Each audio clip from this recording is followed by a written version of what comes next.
a.m. and I'll go ahead and call our meeting to order, the first meeting of the Ottawa County Apportionment Commission for 2021. And I will go ahead and ask for a roll call. I think I can take the roll call, right? Or Sherry, do you want to take the roll for us? Oh, I can. Sure. I apologize. That's fine. I'm happy to do it too. I think we're all here, but just, Yeah. make it official. Okay, Mr. Fisher, Present. Mr. Robach, Here. Ms. DeBoer. Here. Mr. Smith. Here. And Ms. Price. Here. We got a quorum. All right. Thank you. Thank you very much. So this is on the agenda. We have our first opportunity for public comment. I'm not sure. I know this link was sent out. We don't have any public present in the room, but we may have some public on online. We have 6 people, but no one has their hand raised. Okay. And I guess I'll just throw that out there on Zoom. If there's anyone who would like to speak to the commission at this time, feel free to raise your hand on the Zoom function. And if not, we'll move on. Got no one. All right. Just a quick introduction of commission members. I know for a couple of us, it's the first time we've kind of formally met. So wanted to start with introductions of the commission.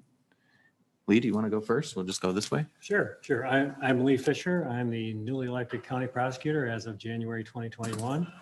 I've been with the prosecutor's office here for 30 years. I've been a prosecutor for 32.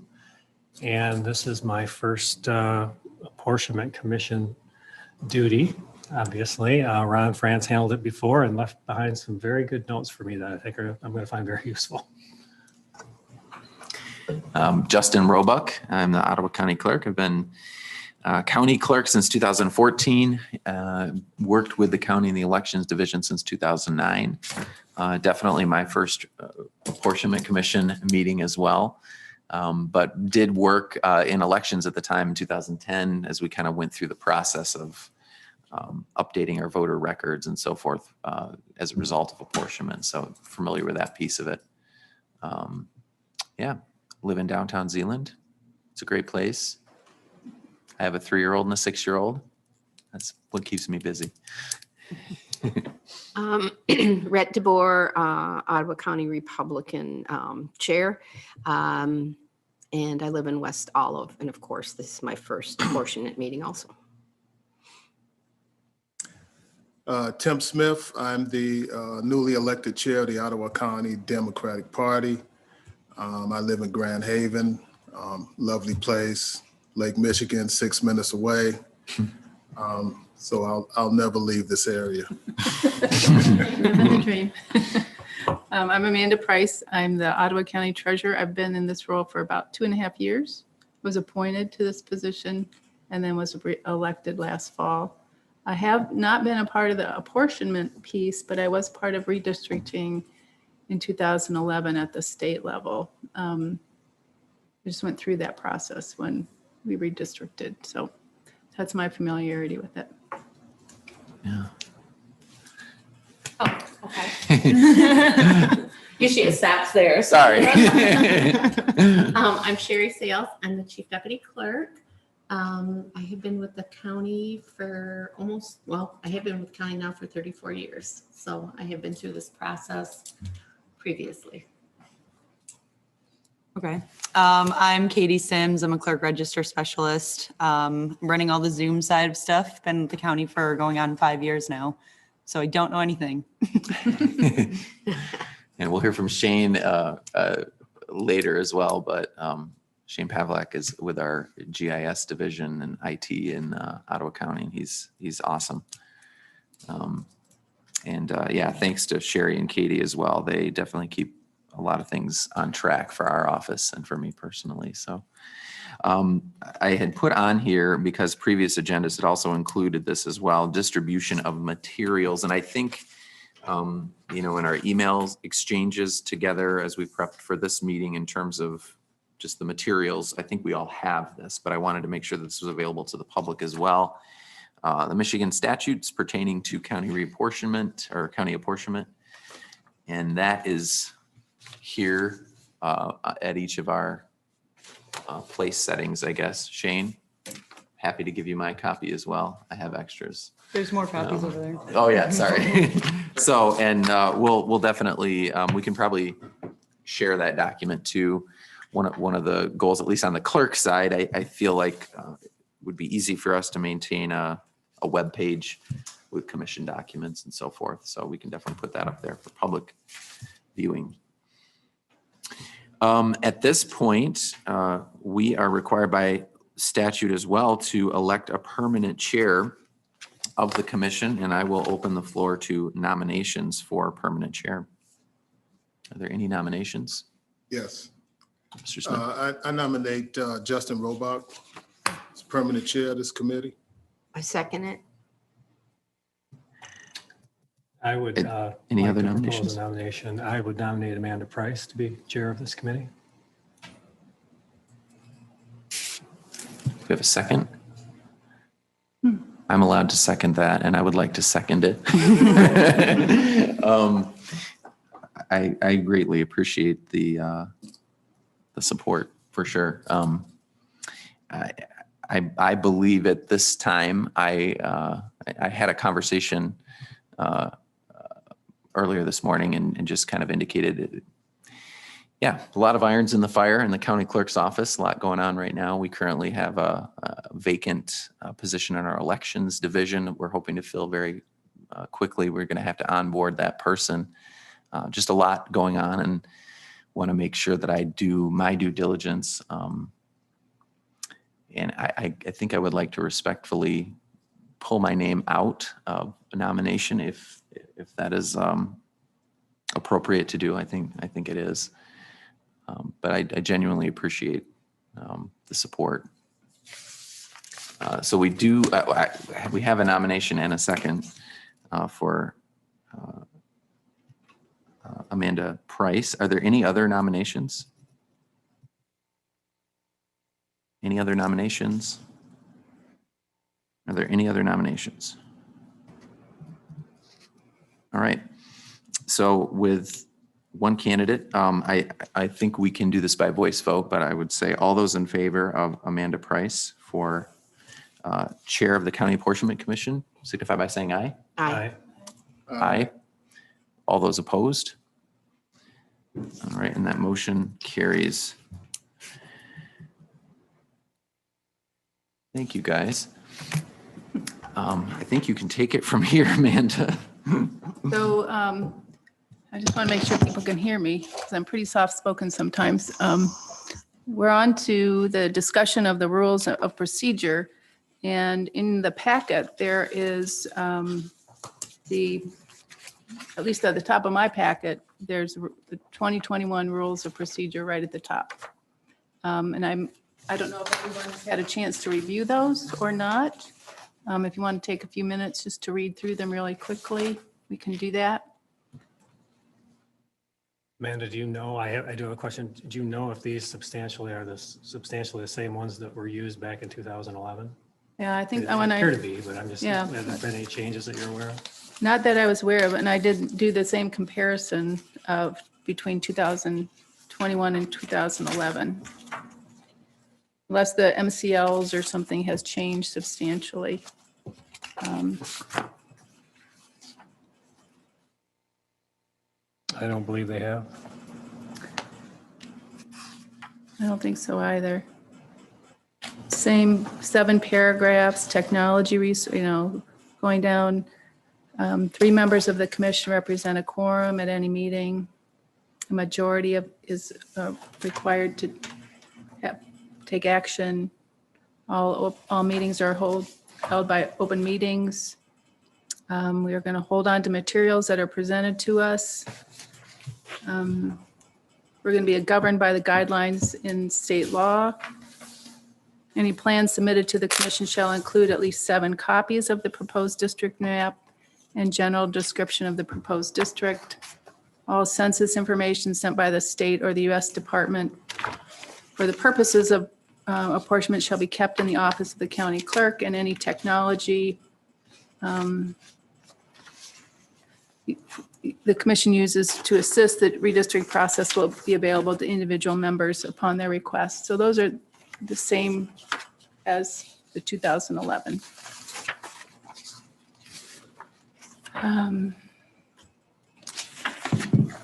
I'm assuming then, Justin, or maybe Sherry, because none of us have been through this process before. Do we need to adopt these rules of procedure for our working purposes? It probably would be a good idea. Yeah, I don't have any of the information.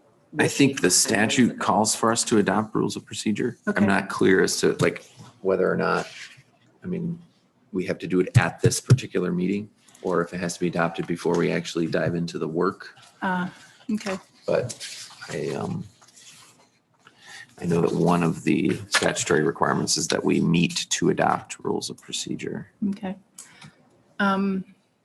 One other question then I have is if we have these previous guidelines and then these current 2021 rules of procedure, if at one point we decide we need to add to those, I'm assuming we can do that.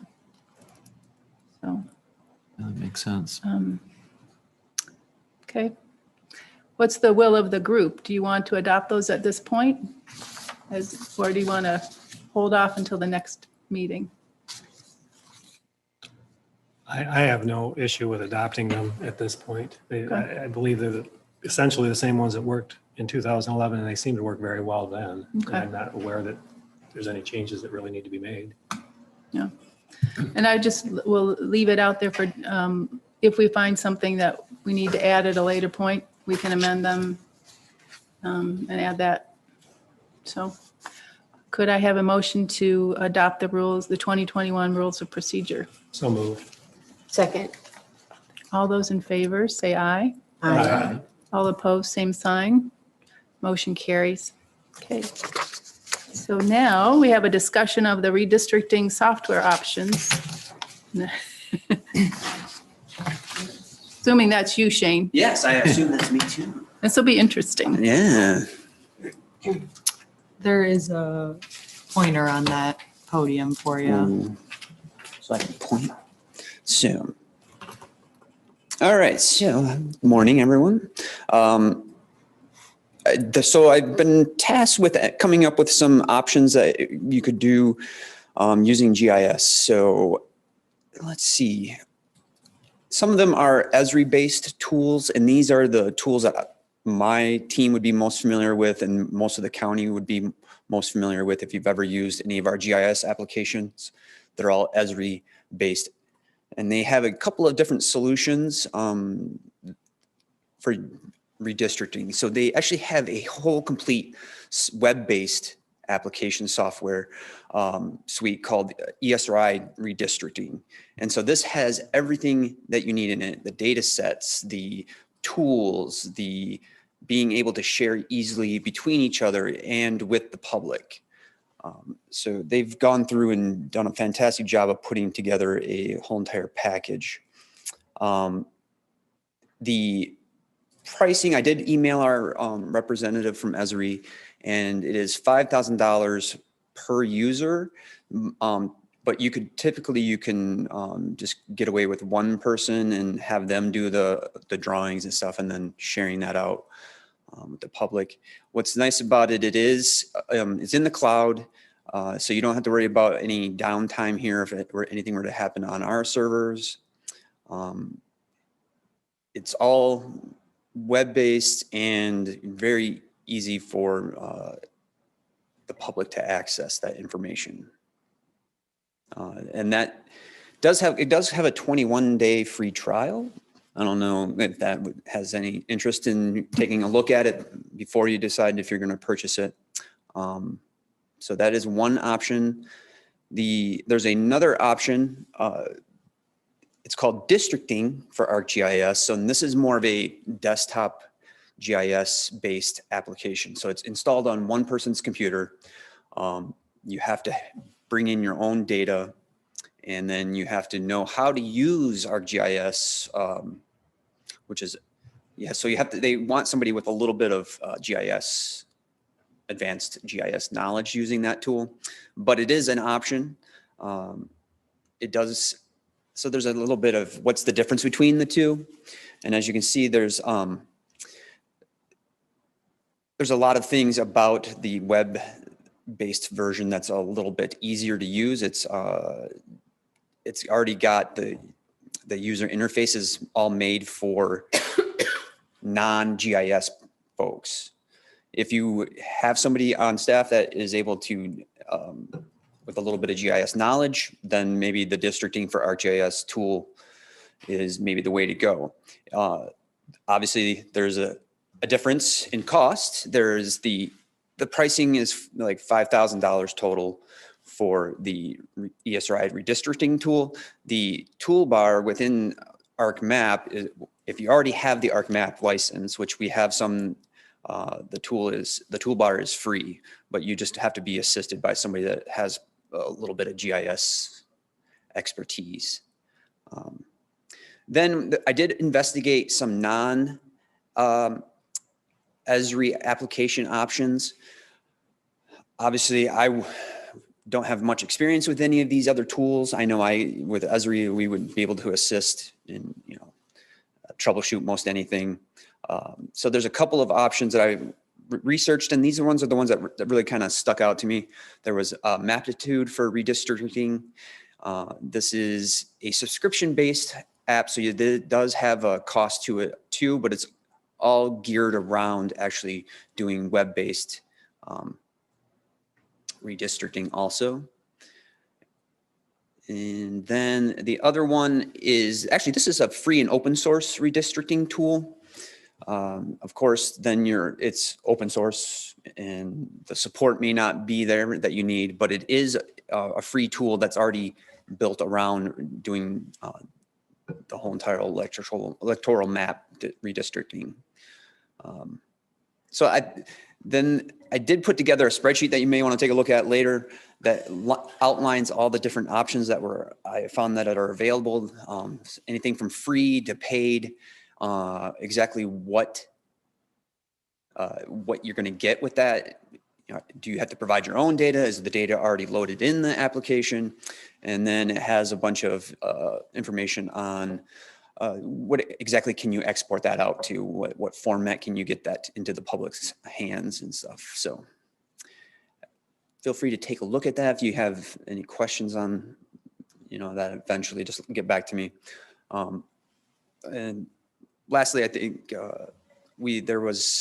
there's a user group meeting happening next week for a whole bunch of users across the state that are doing this. So they're outlining some of the different other tools that may not be on here, or outlining what their experience is with those tools. So I was sent along to Katie and Justin to maybe attend that meeting, or if all the commission wanted to attend that, to kind of get an idea of some of these other tools and see how, what people's experience are with those. Are there any questions for Shane? I know I have about 8, but. Yes, well, go. Oh, well, the first question was, do we know of other counties that have already chosen options? And I think I might need a little bit of a biography of what all the terms mean. Yes. But then, do we have a budget? I mean, I didn't, That's my question. that was the question I had. Yeah. So on the budget side, Yes. it falls under the clerk's office budget. I mean, it's a separate budget for the commission, but we prepare the budget, I should say. And Sherry, did we put, I think it was 5,000 Okay. specifically for software. And I think that can be, I mean, realistically, we could probably go to the board if we needed additional funds, or, return the funds if we don't use 5,000 or whatever. Okay.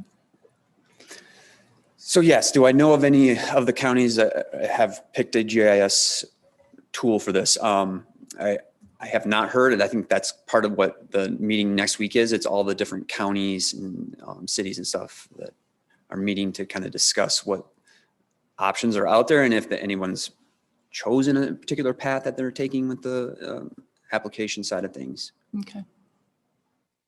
What day is that meeting next week? And who all can attend? Was it next Tuesday Tuesday? at 3 or 4. I don't remember what time. But And we can get you- definitely get that. Yeah. I think we were just contacted, right, Katie? Yes, So, Yeah, we yes, just talked yesterday. about We can that, get yeah. that Yeah, out the to email them. came out yesterday from Imagine is a state GIS user group meeting organization. So they're hosting this So it's webinar. not like specifically an Esri. It is meeting. not specifically Okay. Esri, so it will discuss other open source or other options besides just Esri. That makes sense. A follow-up, is there any particular one of these softwares that you would recommend based on your expertise? Yeah, I would recommend the redistricting for Esri redistricting, the web-based software, just because it is the tool that probably requires the least amount of GIS knowledge. So they have created this tool around non-GIS users and to make it simple for redistricting. And it makes it really easy to share that all out onto a data hub site. I don't know if you answered Amanda's question, but are there other counties in West Michigan that's already selected the software? I do not know of any that what they have chosen. Yeah. I know just because treasurers are part of the commission, we've had discussions on our group listserv about what this whole process is, and nobody has spoken up and said they're even having these meetings yet. Yeah. Yeah. So I think everybody, and so this leads to my next question was, where are we with the state giving us data or the feds giving us data on all of this? Yeah. So, well, on the data side, it's a good question. I may not know any more than anyone else on the commission on that, but obviously we work closely with Secretary of State's office, and that's where the data comes from. So Census Bureau gives the data to the states via Secretary of State here, and the Secretary of State distributes the data. And what we've been told is to expect mid-September on the data. And that was earlier on, obviously, when Census Bureau was basically forewarning everyone it's going to be about a 9-month delay. So typically, we would actually probably be done with this process by now, like just reviewing the previous several redistricting meetings that we've had. But what's typically happened is we have like an organizational meeting in January, and then the data gets released in early April. We get it, and then we have 60 days at that point to finalize the districts. But on the state redistricting tools, I know I had just put that on the agenda because the Bureau of Elections had reached out to county clerks saying, hey, FYI, we're going to have a redistricting tool. But that was probably in December of last year. We really have had no connection since then. And actually Katie from our team spoke with the Bureau yesterday just to try to get some follow-up. Their goal is to release this by September 1. And they will have, my understanding is, it sounds like the state is providing this to every county, and it's free of charge. Oh, nice. That could conceivably take the place of the ESRI tool? I believe so. I believe that's what it's designed to do. My understanding as well. Prosecutor's been talking about it Okay. on their listserv, as well as using the tool that the state's going to put out. Do you know what the state is using to build that? Because the state is an Esri shop also, so they may be getting like Interesting. this Package. ESRI, package of the ESRI redistricting. Right. I think my only concern with that is September 1.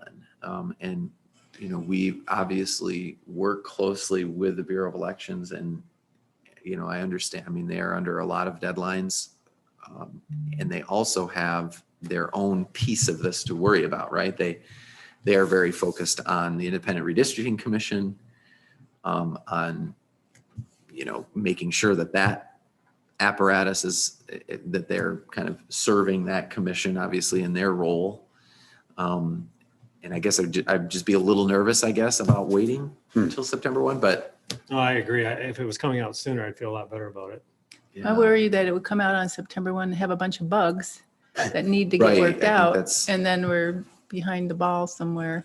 Because obviously we're not going to have data probably, but we certainly would have the ability to feel out how to use the software so that we could hit the ground running with data. It's my understanding that they're developing something from what I took from the phone conversation we had. I don't know if that's through Esri, but Right. it sounds like they're developing something which could have bugs. Interesting. Yeah. And the Esri solution comes with the data loaded in it. So when the census updates, Esri and the census have a partnership basically. So when Oh, that wow. data it's included in there. So there's nothing to load into the application. It's already kind of there. Already So, there. Yeah. Is there, I'm assuming there'd be practice tools or like things we could Yes. do to kind of get a feel for what it, Yeah. Yeah. In fact, if you wanted to do the free 21-day trial, just to play around with the application and see if it's something you would like to use. It would be interesting to have with your expertise, because I'm Yeah. not sure I'm going to play around with it and get any substantive result. Right. But, with your expertise saying, okay, this is what the kinds of things we could do, it would be interesting to see that. The other thing I noticed on the description from the Esri stuff was that it was $5,000 for a 12-year or 12-month subscription. Yes. We're not going to need it for 12 months. Yeah. Why? Do they cut the price? They do not. Yeah.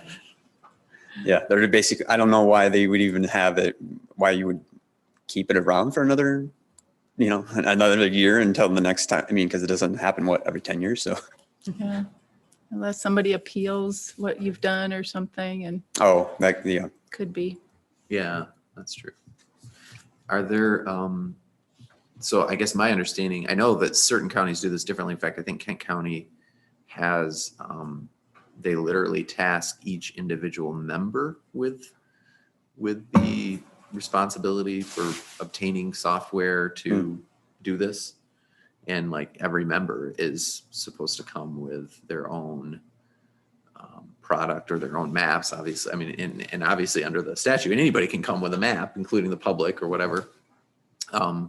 That's definitely historically not been the way we've done it. We've basically shared, kind of as a commission, agreed on something and then shared it. So, if Tim or Rhett or me or Lee wanted to come in and say, well, I have an idea for how this should look, we basically have the ability to do that.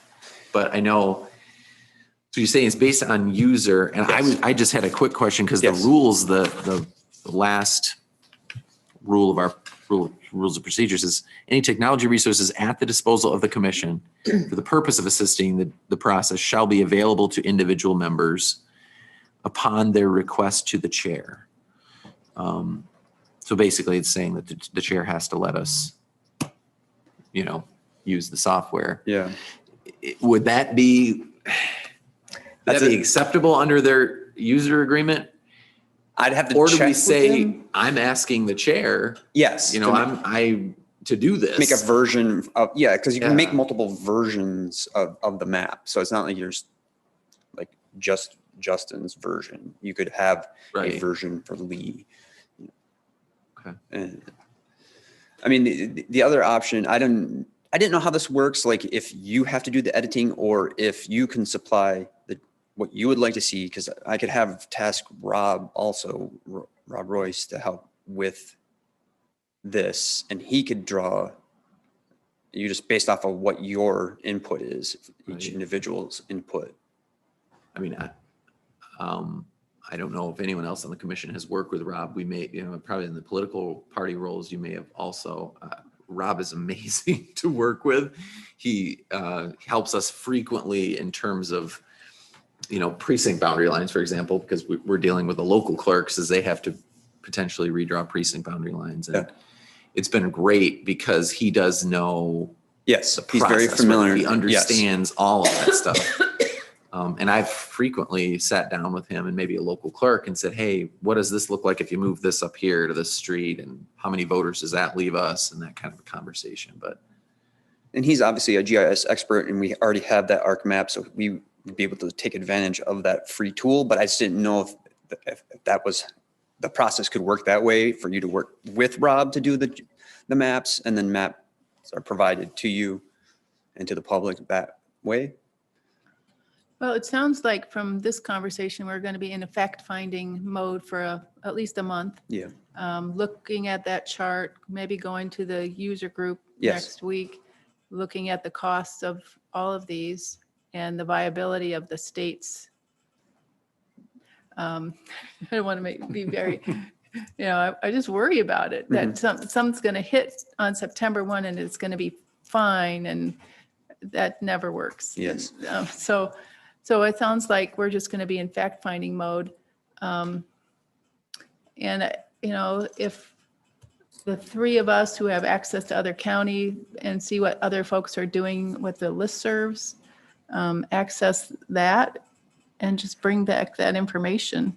and obviously, like our party chairs too, I don't know what either party may have available for tools. Obviously, there's free tools anybody can use too, but I think the statute is totally allows, somebody to do something separately as well, right? There's no binding, but it's, I think, a great resource for us all to be able to use good software in a good GIS contact. Yeah, and I think most important to me is that wherever you line up on a map, that you can substantiate how you got there. And it's the background data is solid, that you can replicate it if need be. And so that if anyone questions what we're doing, we say, yep, here's where we got, this is how we got here. So. True. Okay. So I think from this point on, we'll explore that. If anybody, we'll get the information on the user group to everyone so they can attend that. The chart that he had up, Yeah. none of us could Yeah, read. spreadsheet. But yeah, it was just. New glasses for Yeah. that. Yeah. The spreadsheet. Can you so send that forth. over? Yes, Yeah, the that'd be great. spreadsheet is, Great. And maybe even just the whole presentation, send that to us, because there might be something in there that we want to go down, look at that. So let's do that, because this is just kind of overwhelming, a lot of information. Big decision. And this is interesting, very interesting, but overwhelming, the amount of information we're going to have to take in to do this. So, okay, thank you. thank you. Yes. Thanks, Shane. Thank you. Is there any additional business that we need to discuss, or anything that's come up as we've discussed amongst ourselves, questions or ideas? I did have, I have a couple of things that we should probably discuss at this meeting. I did notice in looking through the 2011 materials that they did have corporate counsel acting as a legal advisor to Okay. this group. They had, back at the time, it was Greg Rappley. Okay, And I wondered if we wanted to do something similar to that, perhaps requesting that our corporate counsel act as legal advisor, should any legal issues on this come up or be raised by the public or anything like that. okay. I can reach out to Doug and ask him to do that. Okay. What's his name? Doug, Van Essen. yeah.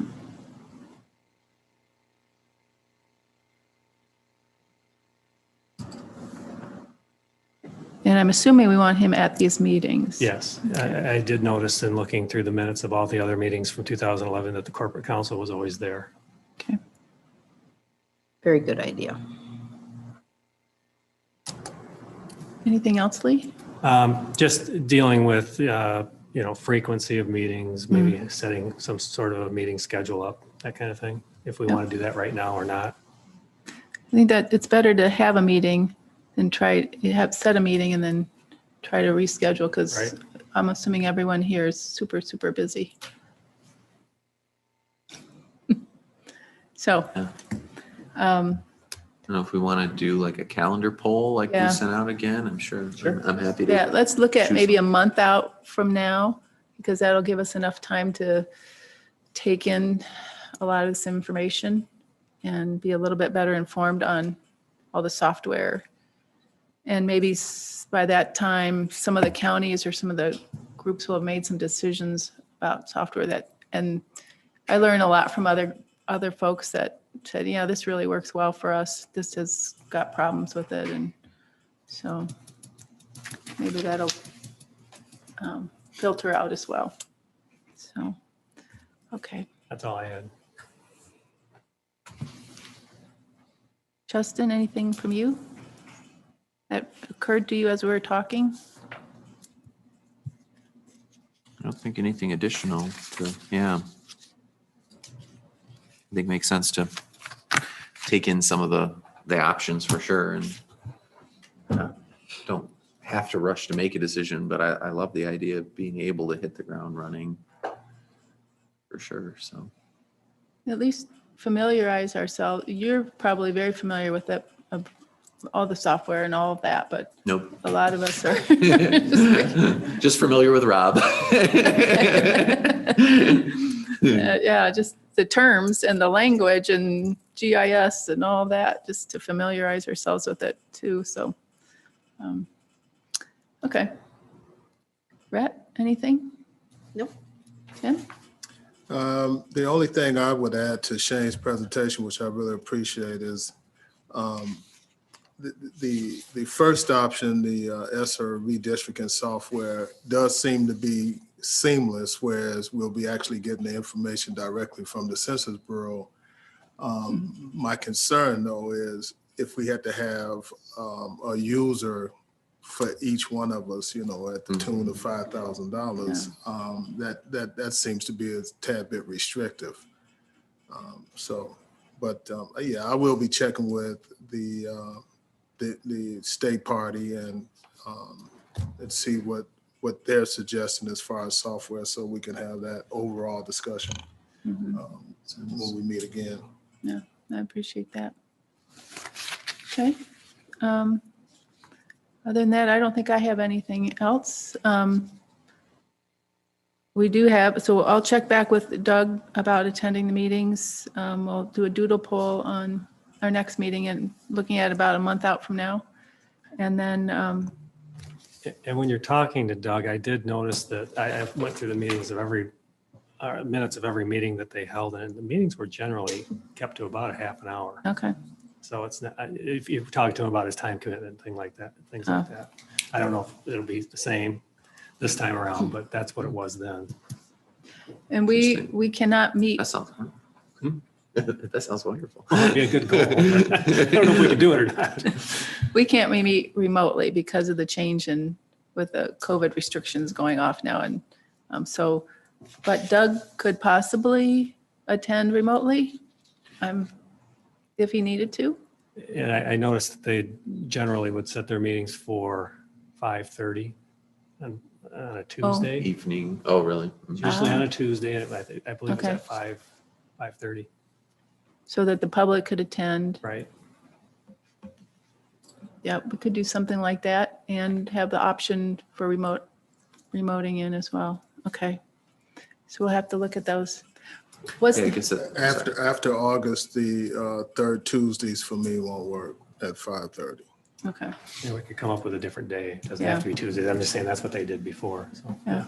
What's the consensus of the group? Do we want to try to have something after work so that the public can attend and weigh in? I know we have the remote option, but that's a lot of folks work during the day and they can't spend the time to do this. So, I think that's the best way to do it. okay.